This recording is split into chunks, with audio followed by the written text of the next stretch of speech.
Greetings! Today I have for you another review thingy. You guys seem to enjoy the Elizabeth Ward Storage Solutions review, so I figured I would do something with another little gadget that I purchased out of kind of a necessity because I got so goddamn sick of my cat knocking my shit everywhere. And I tend to be at the point where I'm working on 12 different projects at once, and I can't just keep them stacked on top of my desk because something is gonna spill. So I have these Bead Buddy Stash and Go, Store and Go, Take and Go, I don't know, something gimmickly named that is supposed to sort of sound enticing or something, but they kind of fall short, and anyway, it's a traveling bead mat. That's all it is. It's a traveling bead mat. And the basic system is that you open it up, and maybe it keeps your shit inside all nice and snug, and all your beads together, so you can either take it or stash it or whatever. Kind of like those traveling puzzle mat things, what have you.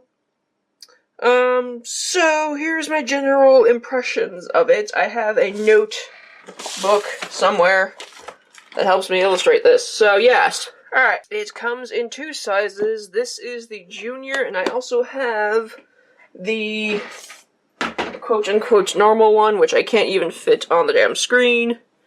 Right now, it's rather huge. You can kind of compare the two.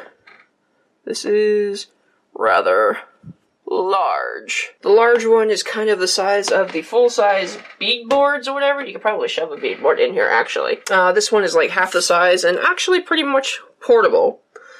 So, first point is the complaint that I have about the price of the damn thing. Like, it's patented, so I guess that's why it's such a high premium, but this bitch is $20 a pop in retail stores. Like, what? And what even burns me the more is that the large size and the small size are the same price. Like, what is that? So, luckily, my craft stores have them, so I was able to use the coupon for it. So I paid between $10 and $12, depending on the coupon for it, which is a bit more reasonable. But I'm just kind of annoyed that the large one, which has considerably more material, is the same price as the small one, but that's just me. I think the small one is much more portable. One complaint I do have about the mechanics of this thing is the hinge.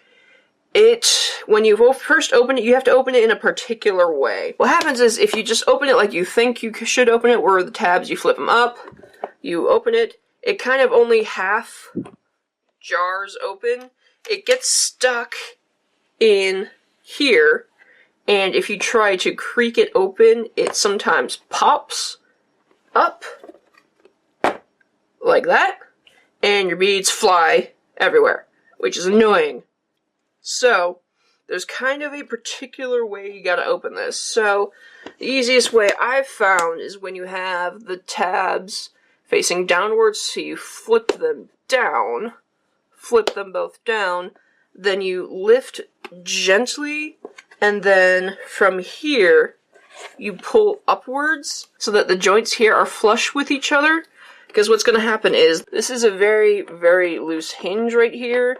So this little bar tends to wiggle up and down, and when it's in its normal position, it doesn't touch the hook right up against it. So you kind of have to push it into the hook before you open it so that you can actually open the damn thing before popping it open and making your beads fly everywhere. But this is kind of the construction of it. It's got two mats on each side with a little bit of memory foam underneath it.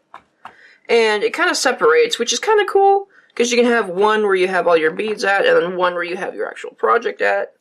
So that's kind of interesting. So another thing that I noticed is the bead mat doesn't reach all the way to the edge of the case, and this is probably to make room for the teeth mechanism. I'll show you more details on that, but there is a little edge over here that is a perfect place for size 15s to collect.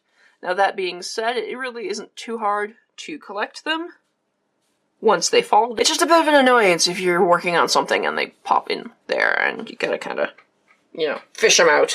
So that's really annoying. So a quick way to actually get rid of the 15s that are stuck in there is to just shake it, and it does get them out of there pretty quickly instead of having to pick them each individually. Another quote-unquote feature that this thing came with was this little cardboard template that is meant to imitate the a bead mat or a bead board that has little measurements for your stuff like that. And this is just, you're gonna lose this, you're gonna tear this, you're not gonna be happy with this. Why include this? Like, it's kind of insulting, in my opinion, but not very useful, so I don't know. This is just, what is this? No. One concern that I do have is that with this memory foam, if you have like larger beads in between here, I kind of foresee the top layer, the top layer is a bead mat and the bottom layer is a memory foam, but I kind of foresee like really larger beads getting stuck in there and kind of leaving permanent welts out over time. But that may or may not be a big deal, and you could battle that by like separating one side for another. You have one side for your large beads and then one side for your seed beads, so that you can kind of, you know, section, separate, divide, organize. Buzzwords. And because I am a reckless individual, I did do a couple of shaking tests because I'm not very gentle with my things, and I have found that as is, you still have to be very ginger with flipping it over if you're the type of person that gets really annoyed, like me, when you have your seed bead colors that mix.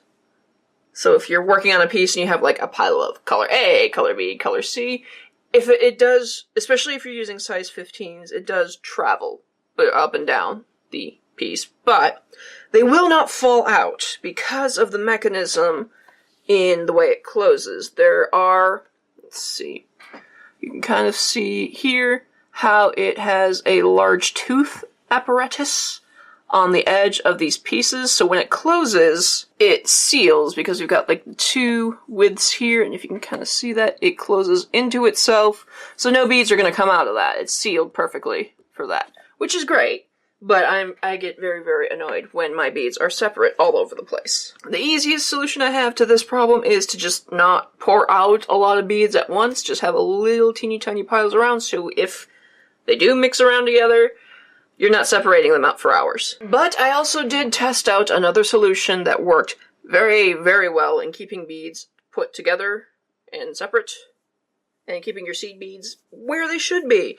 And that's basically is to cut one of your spare bead mats to shape and just add another layer of padding right on top of it. Now, I've tested this with just seed beads. I haven't tested this with larger, like, cabochons or giant round beads at all yet, but if you're concerned about that, you can also divide it and cut this in half here, and you have your large beads on one side, and then you leave your seed beads on another side here so that your seed beads can stay snugly in place when it's closed. But I did a really, really vigorous shake test with this technique and found that they really stayed put. So while this is kind of a hack to make this thing work a lot better, and you probably have a bunch of spare bead mats in your collection, or bead mats are really cheap in the first place, I just feel that at the price point, this kind of solution should have been tested. It does work really well if you're just traveling with it and you're kind of careful about direction, and you're not just like, I hate everything, so I want to shake it up and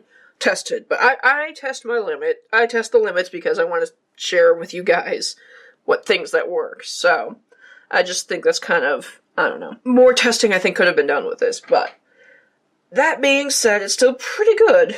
But yes, I kind of have a system with mine. I was able to put these little post-its, removable post-it notes on here so I can label what project is in here at once. You can even have fun and decorate this thing with decals, or actually I have a huge sticker collection. That's a really great idea. But you can even get like washi tape, or like I made a little eyeshadow palette myself, and I had this giant sticker thing, like book covers or something you can coat on top of it for a little decorating thing. That would be cool. Rhinestones, just whatever. And yeah, they're ultimately really portable since they're so narrow. You can just shove them in a bookshelf when you're not using them, or even when you are using them, you can just keep them out of the way. by stacking them up and down, and you can work on multiple projects at once. So I think, ultimately, I think my rating is probably a B+. B+, A-, because it's really good. It's just the price point gets me. And it's not, you know, perfect. Like, it does, especially the small seed beads do move around if you shake it too vigorously. But it's a really good piece if you're doing it, if, like, you're on a designer level and you are working on multiple designs at once, or multiple projects at once, or you like to take something with you to go to bead shops and just chill out for a bit. It's really cool. Yes, that is my recommendations and review. Have you guys tried this magical little bead mat transporty device? Let me know what your impressions are down below. And I think that'll do it from me. Be sure to like up this video and subscribe if you want to see more bullshit from me. And yes, thank you guys so much for joining me. And of course, if there's anything I need to be trying out right now, feel free to leave me a comment down below, and I will see you next time.